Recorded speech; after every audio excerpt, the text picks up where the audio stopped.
Hola, ¿qué tal? Dios te bendiga. Bendiciones a todos los alumnos de esta escuela virtual.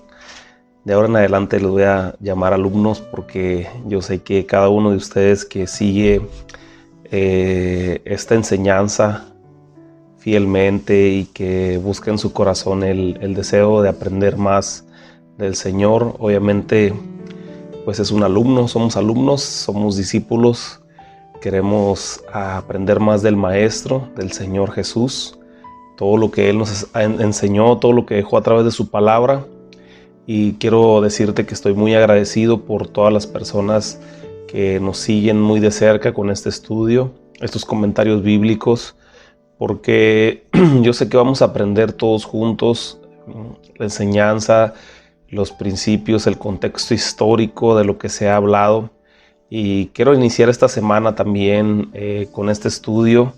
Quiero desearte que tengas una excelente semana, que Dios te ayude en este tiempo a poder alcanzar las metas, todo lo que el Señor tiene para tu vida, y que cada enseñanza, cada semilla, cada estudio que se dé a través de este medio pueda quedar sembrado en tu corazón, pueda dar fruto al 100 por 1 y que tú puedas compartir ese fruto con las demás personas, con la gente que te rodea, porque lo más importante no es únicamente llenarnos de conocimiento, sino llevar a las personas a que conozcan a Cristo, al arrepentimiento y al perdón de pecados. Jesús sabía y enseñaba para que las personas pudieran alcanzar la salvación, para que llevarlos hasta el punto donde ellos entendieran que tenían una necesidad importante de Dios y así ellos se pudieran arrepentir, ¿no? Entonces, ahorita seguimos con uno de los sermones más grandes que dio Jesús,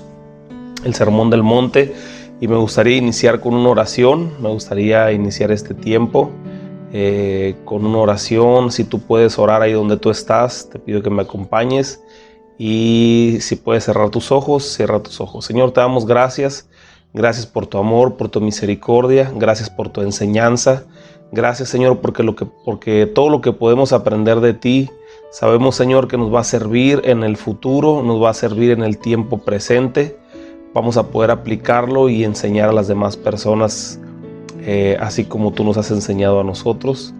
Yo te ruego que bendigas a cada uno de mis hermanos ahí en sus hogares, que no les falte el alimento, que no les falte tu presencia, que no les falte tu palabra, tu guianza, Señor, y que podamos salir de esta situación mundial todos juntos y en victoria. Señor, te rogamos porque prontamente se puedan reanudar los servicios en la iglesia.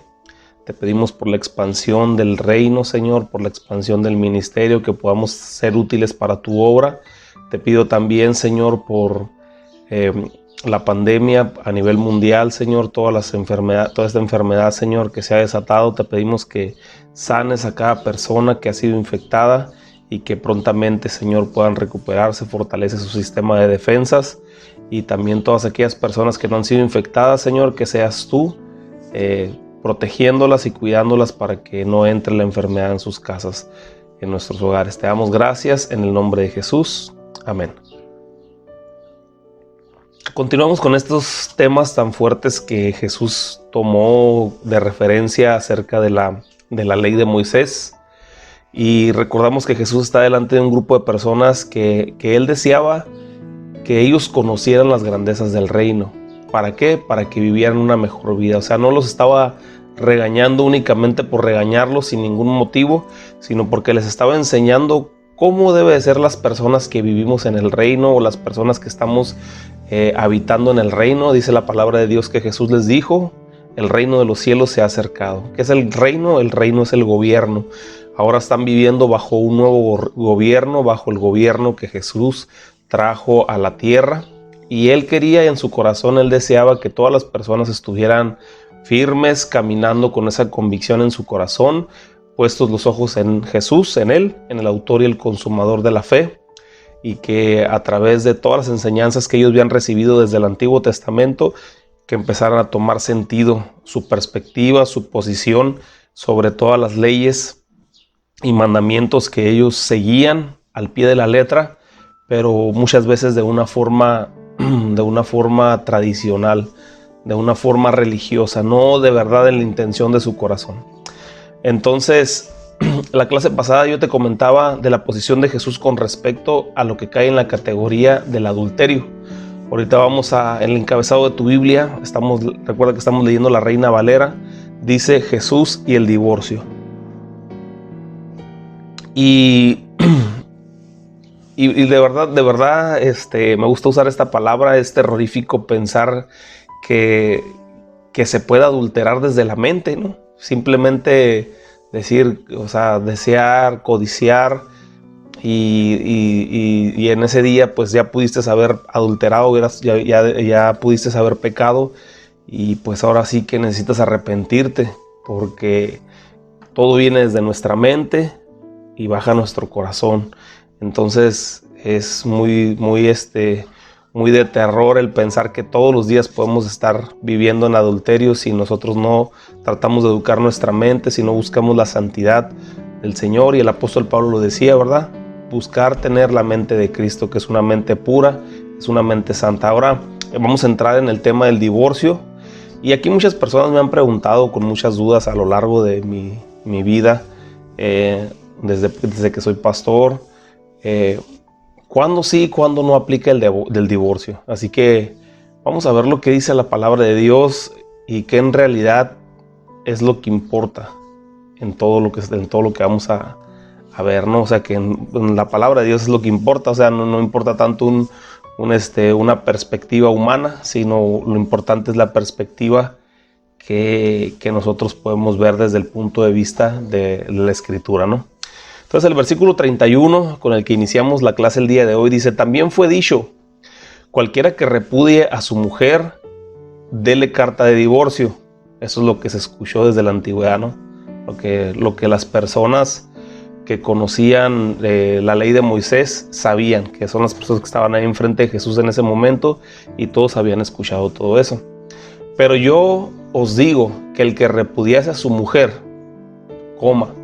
a no ser por causa de fornicación, hace que ella adultere, y el que se case con la repudiada comete adulterio. Entonces, aquí lo importante es que tenemos que irnos al mandamiento original que fue dado por Moisés desde 1500 años antes de Jesús, ¿no? Entonces aquí lo vamos a encontrar en Deuteronomio capítulo 24, y dice 24 versículo 1, dice: cuando alguno tomare mujer y se casare con ella, si no le agradare por haberse hallado en ella alguna cosa indecente, le escribirá carta de divorcio y se la entregará en su mano, y la despedirá de su casa, y salida de su casa podrá ir a casarse con otro hombre. Y voy a leer Levíticos 20, y ahorita lo voy a explicar. Levíticos 20 versículo 10 dice: si un hombre comete adulterio con la mujer de su prójimo, y el adúltero y la adúltera indefectiblemente serán muertos, ¿verdad? Entonces aquí hay dos palabras claves en la Biblia para mencionar una falta sexual, y es la fornicación y el adulterio. Y es donde muchas veces tenemos un poquito de controversia, cuál es cuál, dónde se aplica cuál. Y la única forma de poder entenderlo es ver el contexto histórico, el contexto religioso, el contexto tradicional, la forma en cómo la cultura judía lo manejaba, ¿no? Entonces, la palabra fornicación, que es la primera, viene de una palabra en hebreo que se escribe saná, se pronuncia saunau, algo así más o menos. Ya luego cuando aprendamos hebreo lo vamos a poder pronunciar bien. De la traducción de la Biblia Strong, que es en la que yo regularmente me baso para poder encontrar las palabras originales en el hebreo, que fue como se escribió la Biblia en el Antiguo Testamento, y en el griego en el Nuevo Testamento. Encontramos en el código H2181. Si tú tienes ahí la Biblia de Estudio Strong, viene en inglés. Puedes usar algún traductor para ver el significado, o en el mismo internet puedes encontrar las traducciones. Pero la Biblia completa viene en inglés. Entonces en la clave H2181 dice que saunau es la práctica de una ramera o de una prostituta. O sea, una mujer que pues se la pasa con un hombre o con otro hombre y es una serie de prácticas que tiene. Entonces, por otra parte, la palabra adulterio, según la traducción de la Biblia Strong con el código H5003, es y se lee nawaf, y hace referencia a romper el matrimonio. O sea, cuando se habla de adulterio en la palabra, en la palabra nawaf, hace referencia a una ruptura en el matrimonio, mientras que la palabra saunau hace referencia a un pecado inmoral de una ramera o de una prostituta. Y en Ezequiel capítulo 16 hay una historia donde Dios habla al pueblo de Israel de una forma poética, dando una profecía de Ezequiel al pueblo. Y describe Dios cómo el pueblo escogido de Israel, Él lo tomó para que fuera como su novia. Y habla de un compromiso. Ahí en la palabra, ahí podemos encontrar en uno de los versículos donde dice: yo te tomé cuando eras joven y te agarré y te vestí, te puse ropa preciosa, hice un pacto contigo y nos comprometimos para como el noviazgo se utilizaba en aquel tiempo, ¿no? Aquí describe las dos etapas que hablaba sobre el cortejo de una persona judía a una mujer, ¿no? Cuando se quería casar con ella, que era el compromiso y la boda después de eso. No sé si te acuerdas que una vez lo mencionamos en una de las historias de Mateo, del mismo estudio, cuando hablábamos de la vida de José y de María, los padres de Jesús, que el novio y la novia firmaban un documento de compromiso antes de casarse, pero aún no podían vivir juntos, sino que el novio se iba a preparar una morada, se iba a preparar todo lo necesario, todo lo que la novia ocupara para poder ir a vivirse con él. Él construía la casa, la amueblaba, llevaba todas las provisiones, todo lo que iban a ocupar para poder vivir juntos después de que se casaran. Pero antes de eso ellos ya habían hablado y habían ido ante unos testigos y habían firmado un documento donde se puede decir que ellos hacían el compromiso de que ya no iban a andar cortejándose con otros y ya se iban se prometían fidelidad, ¿no? Entonces, en esa etapa, pues el joven se iba a preparar la morada para la mujer, y la mujer se iba a su casa con sus padres, mientras el padre del novio le enviaba a la novia, a la futura nuera, le enviaba las cosas necesarias para que ella se fuera preparando para la boda, ya sea ropa, le enviaba accesorios. Y entonces, después de un tiempo, cuando ya los dos estaban, ya había pasado algún tiempo y el joven ya más o menos tenía la casa lista, dice que el único que sabía cuándo iba a ser la boda era el padre. Entonces él de un día para otro le podía decir al joven: ¿sabes qué? Tráete a la novia, ya están los invitados, ya está la comida, y vete por ella para que ya se casen. Entonces el único que sabía a ciencia cierta exactamente el día era el padre. Entonces la novia tenía que estar siempre preparada, ¿no? Siempre tenía que estar lista, limpia, vestida, para que nomás llegara el novio y la recogiera, ¿no? Algo similar a lo que Jesús nos enseña acerca de las 10 vírgenes, ¿no? Las 5 prudentes y las 5 imprudentes, ¿no? Que debemos, como iglesia, que nosotros somos la novia de Cristo, el estar listos para que en cualquier momento, cuando sea la decisión de que nosotros seamos levantados con Cristo, estemos preparados. Entonces, más o menos aquí, y Ezequiel lo menciona en esta escritura, si tú lo puedes leer ahí en tu casa, ahí de tarea, en el transcurso del día, lee la historia de Ezequiel. Es una forma poética en que Ezequiel le da la palabra al pueblo de Israel, y entonces le dice pues que Dios la había tomado como novia y que la había vestido y que le había dado cosas preciosas y que se habían comprometido. Entonces en Ezequiel, en el capítulo 16, usa la palabra en varios puntos para decirle que mientras ella estaba comprometida con Dios, el pueblo de Israel cometió saunao, o sea, fornicación. Anduvo con otros dioses y con otros en otros pueblos, y eso no le fue suficiente, sino que que ya que se cansó de fornicar con ciertos dioses, se fueron con otros dioses y luego con los dioses asirios, y ya que se cansaron de los dioses asirios, se fueron con otros dioses. Entonces fue un pecado de fornicación, porque el pueblo de Israel fue y adoró a otros dioses. Entonces aquí hace referencia del compromiso, el compromiso que tenía el pueblo de Israel con Dios, porque Dios los había escogido, era su pueblo escogido, era su novia, se había hecho un pacto con él, y entonces el pueblo de Israel estaba fallando a ese pacto. ¿Por qué? Por irse en fornicación con otros dioses, ¿verdad? Adorar a otros dioses, a los dioses de los asirios y a los dioses de todas las tierras que estuvieron alrededor de ellos, con los que desde el Antiguo Testamento Dios les había dicho que no se metieran con ellos, que no fueran con otros dioses, que no adoraran otros dioses, que no fuera Dios, Jehová de los ejércitos. Sin embargo, ellos cometieron fornicación al irse con otros dioses. Y cuando utiliza la palabra Ezequiel en el capítulo 16 para referirse a fornicación, usa la palabra saunao, que es lo que leíamos hace rato, que es como que el acto de una ramera o de una prostituta. Pero si vemos el versículo 38, usa la palabra nawaf, donde le dice que por esta situación, o sea, por la fornicación que ellos habían cometido con otros dioses, Dios los iba a juzgar con el juicio de adulterio, ¿verdad? Como si estuvieran casados.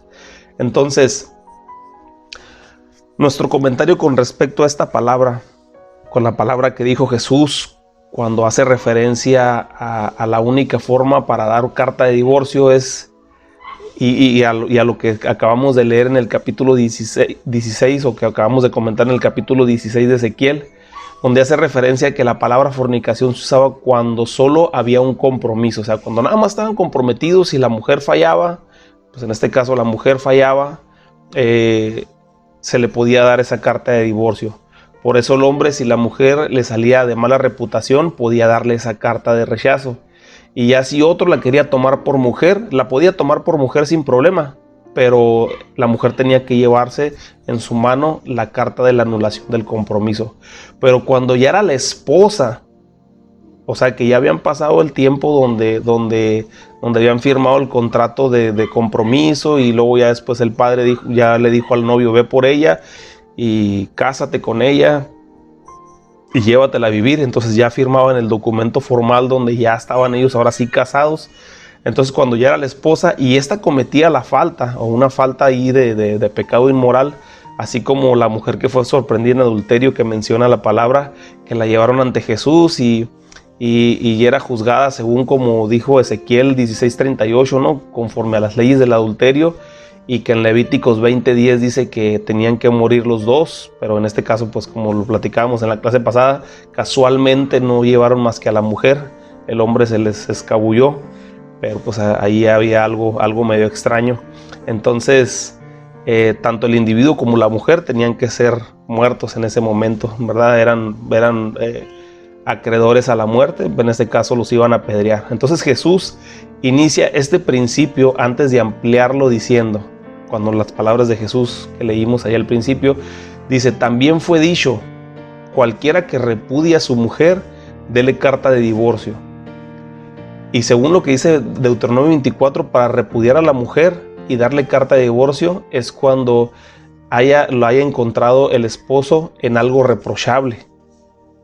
Cuando el esposo haya encontrado algo reprochable en ella. Deuteronomio capítulo 24, versículo 1 dice: cuando alguno tomare mujer y se casare con ella, si no le agradare por haber hallado en ella alguna cosa indecente, le escribirá carta de divorcio y se le entregará en su mano, y la despedirá a su casa, y salida de su casa podrá irse a casar con otro hombre. Aquí es cuando el hombre encontró en ella algo indecente, o sea, alguna cosa indecente, algo que no era el pecado de adulterio. Ya estaban casados. Acuérdate que aquí Jesús lo menciona como si ya estuvieran casados. Entonces cuando lo menciona como adulterio, dice según lo que dice capítulo 24, versículo 1, dice: para repudiar a la mujer y darle esta carta de divorcio es cuando el esposo haya encontrado algo reprochable en ella. Y para la palabra reprochable o algo indecente, como lo dice Jesús, se usa una raíz hebrea que se dice herba. Y esta palabra hace referencia a la desnudez, como si la mujer hubiera mostrado su desnudez o mostrado un comportamiento indecente, a eso se refiere. Es decir, el hombre podía darle carta de divorcio a la mujer cuando el hombre se daba cuenta que la mujer mostró su desnudez a otro hombre. Obviamente sin cometer el acto sexual, porque si no, iba a ser juzgada con respecto al juicio del adulterio, que es apedrearla. Ahora es un poquito más común estas cosas a través de los mensajes que platicábamos la vez pasada, esos mensajes subidos de tono, esos mensajes donde se envían fotos íntimas, hombres casados a mujeres casadas, o jóvenes solteros a mujeres casadas, o mujeres solteras a hombres casados. Entonces es un poquito más común, pero déjame te digo que de antemano esta es una aberración delante de los ojos de Dios, es un pecado abominable delante de los ojos de Dios, y según Deuteronomio era motivo para que se anulara un matrimonio en aquellos años. Entonces Jesús amplía el principio diciendo: cualquiera que repudie a su mujer, al menos que sea por causa de fornicación, es decir, si mientras están comprometidos únicamente ella hace algo indecente, si tiene relaciones con otro hombre, ahí sí se justifica el rechazo y le puede dar carta de divorcio y anular el compromiso que se tenía, que firmaron los dos un tiempo antes. Pero el otro que ya la tome por esposa, pues ya va a estar enterado, y ya si él la quiere tomar bajo su riesgo, bajo el historial que trae la muchacha en su carta de divorcio, pues ya era una decisión de la otra persona o de la nueva pareja. Entonces todo esto debemos de entenderlo desde una cultura judía, la tradición que regía en ese tiempo, para poder entender el contexto de lo que se dice. Y hay que entender que había un compromiso firmado antes del matrimonio y después se formalizaba el matrimonio. Eran 2 etapas en el noviazgo y luego después el matrimonio. Bueno, noviazgo no, porque no existía el noviazgo bíblico. Entonces la palabra noviazgo en realidad en la Biblia no existe. Y sabes que yo pienso que eso es con mucha sabiduría, porque la mayoría de los matrimonios jóvenes que fracasan es porque empiezan mal, comienzan con una vida sexual activa y ahí se va perdiendo la pureza de la relación. Así que jóvenes, nada de las pruebas de amor, ¿verdad? Ahorita es muy común que la prueba de amor y todo ese rollo, pero la prueba de amor es que se abstengan, puros y santos hasta el matrimonio. El noviazgo hasta el matrimonio, que llegue santo, porque Dios es santo, y cuando nosotros queremos que nuestro matrimonio sea bendecido, tenemos que buscar llegar en santidad a la presencia de Dios, en el altar donde unirán sus vidas. En nuestra cultura sería difícil erradicar un poquito el noviazgo, pero sí, como padres nosotros debemos de hacer mucho énfasis en la pureza del noviazgo, que es solo una amistad para conocerse y no un entrenamiento a ver si va a funcionar como lo enseñan ahora, ¿no? No, pues anda de novio para que le cales y a ver si funciona, bueno, y si no, pues no te cases. Mientras pueden tener una vida sexual activa y pueden vivir juntos y todas esas cosas extrañas que ahora se viven comúnmente. Todo eso no está aprobado por Dios, ¿no? Entonces, regresando al principio de Jesús, que Jesús estaba ampliando, si ya están casados y ya te enfadabas de tu esposa, o estás enfadado de tu esposa porque no sabe cocinar, porque te hace enojar mucho, porque es muy celosa, o estás enojado o enfadado de ella porque siempre que llegas a tu casa siempre está enojada o siempre está de mal humor, y de repente pues ya pasaste por algún lugar o conociste a una persona en el trabajo, o conociste a alguna persona en algún lugar donde tú te relacionas, en algún club social o en alguna parte, ¿no? Y entonces tú dices, ¿sabes qué? Allá había una mujer que me trataba bien, entonces voy a dejar a mi esposa por irme con esta mujer. Entonces ahí no aplica, porque si tú dejas a tu esposa y te vas con otra pareja y tu esposa se va con otra pareja también, tanto tú como ella están adulterando y están haciendo adulterar a las otras personas que se están uniendo tanto a ti como a tu esposa, ¿verdad? ¿Por qué? Porque no hay un motivo que justifique la separación, un motivo que justifique el divorcio, ¿verdad? Si simplemente como ahorita es muy común que en el registro civil digan que ¿por qué te divorciaste? No, pues por incompatibilidad de caracteres, ¿verdad? Es un término muy extraño que ahora se usa y que eso verdaderamente no aplica con las leyes del Señor, con las reglas que el Señor pone, ¿verdad? Aquí no hay nada de eso. Si tú te separas de tu esposa nomás porque ya no se cayeron bien, porque se enojan cada rato, porque ya están enfadados los unos de los otros, porque ya cayeron en monotonía, ya cayeron en gritarse, en decirse groserías, en maltratarse, y dice, no, pues yo cada quien por su lado, no aplica, ¿verdad? Si quieren quedarse solos, pues adelante, pero si no, tienen que respetar y aquí es donde tienen que buscar la restauración de parte de Dios. Entonces, en este tiempo podemos entender lo que decía Levíticos 20:10 cuando hablaba de la muerte, que es una muerte espiritual. Esto quiere decir que si nosotros cometemos adulterio, o sea, es decir, al estar casados y tenemos una relación con otra persona fuera del matrimonio, delante de los ojos de Dios, estamos muriendo, pero en una muerte espiritual, ¿verdad?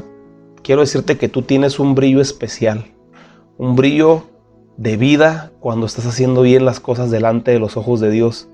Y eso le puede hacer atractivo al hombre o a la mujer, ¿verdad? Si eres hombre, tu brillo, el brillo que Dios te da por hacer las cosas bien, la felicidad que tienes tú por estar bien con tu esposa, por estar bien con tus hijos, por la alegría que te da el servir a Dios, pone un brillo especial en tu cara. También como mujer, eso te hermosea el rostro, el que estés bien con tu esposo, el que estés bien con tus hijos, el que estés sirviendo a Dios con todo tu corazón, te hermosea y te da un brillo especial.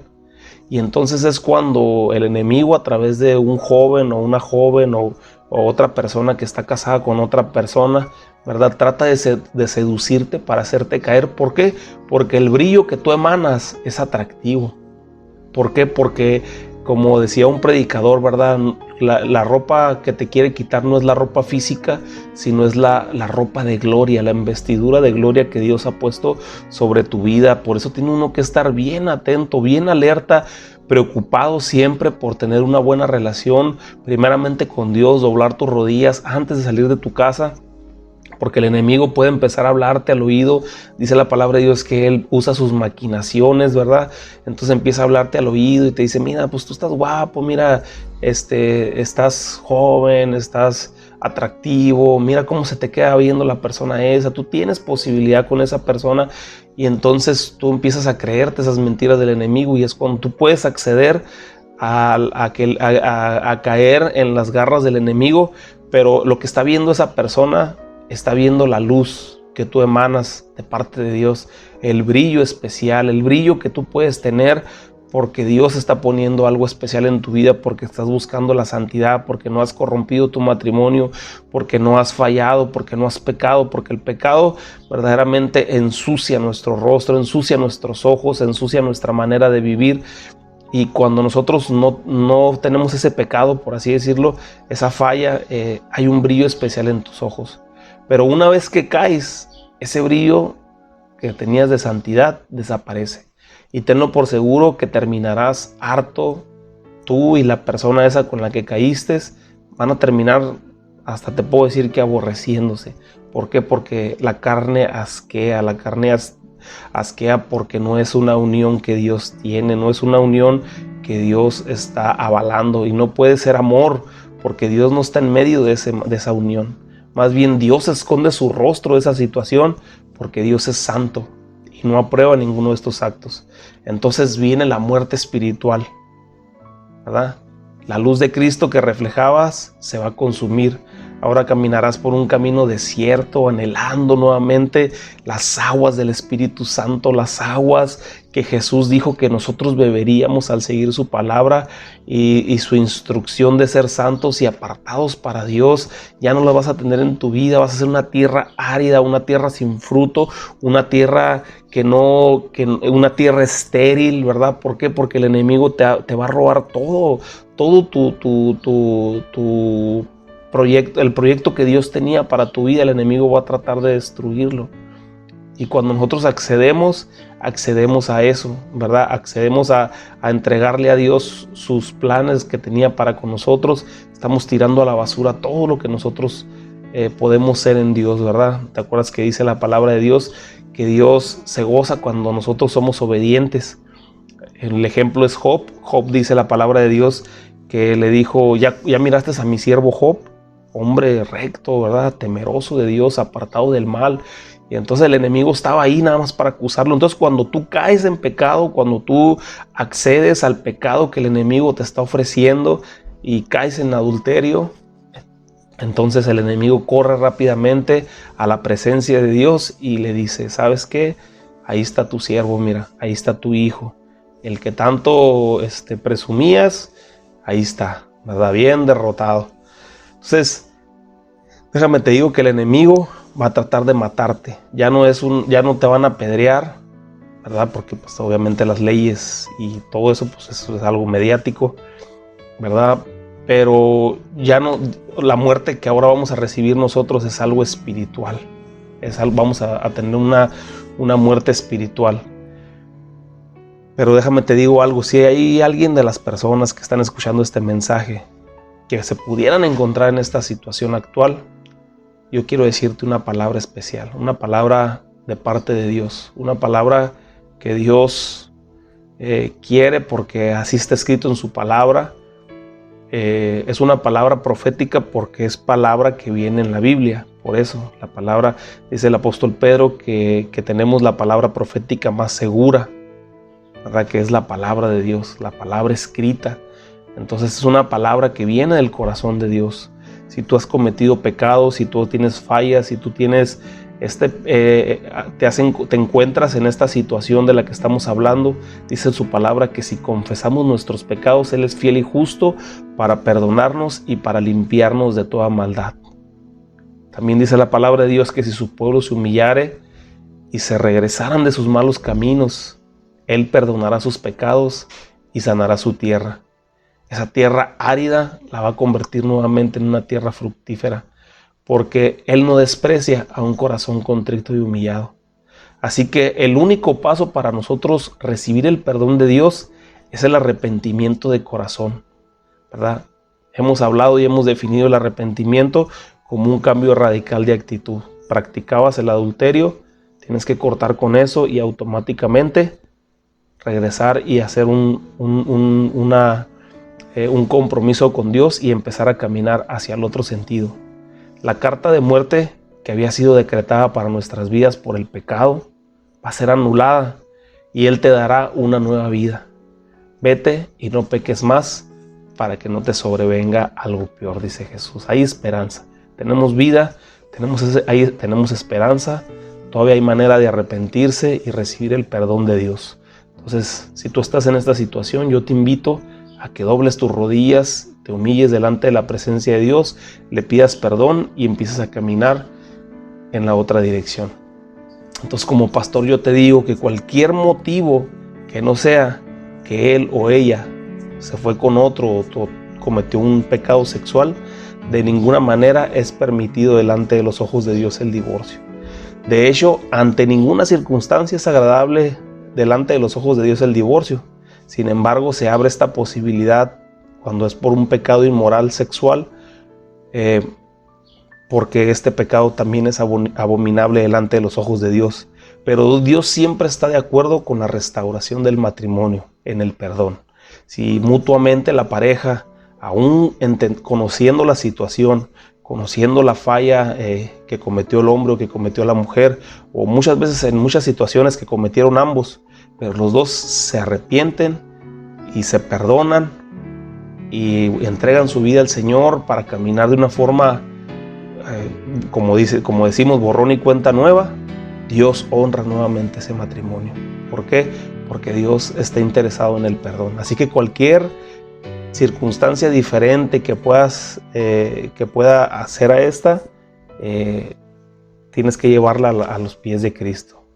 Cualquier diferencia que puedas tener con tu pareja, tráelo a la presencia de Dios. Él ha restaurado matrimonios que no tienes idea de lo que pudieran estar viviendo, pero Dios ha traído una solución y Dios ha cambiado sus corazones. Pero es importante entender que para amar a tu pareja primero tienes que amar a Dios. Si no amas a Dios, es muy difícil de que toleres a tu pareja. Cuando el amor de Dios llega a tu vida, es más fácil que tu vida con tu pareja sea mejor. Mientras Dios no esté en medio del matrimonio, cualquier mal consejo que te den tus amigos o amigas te va a parecer un buen consejo. Vas a creer que porque son tus amigos te están dando un buen consejo. Pero mi pastor siempre decía una frase: todos pueden dar un consejo, pero pocos pueden dar un buen consejo. Un consejo muy común es: ¿para qué batallas con ella? Déjala y agárrate a otra. O las amigas: no te dejes, amiga, déjalo para que se le quite y que vea que todavía puedes agarrar algo mejor. Quiérete, valórate. Y son esas clases de consejos los que tenemos ahorita a la mano y que han destruido tantos matrimonios. ¿Por qué? Porque prestan atención a eso. Pero Dios no está de acuerdo con estos consejos. Él dice: maridos, ama a tu mujer.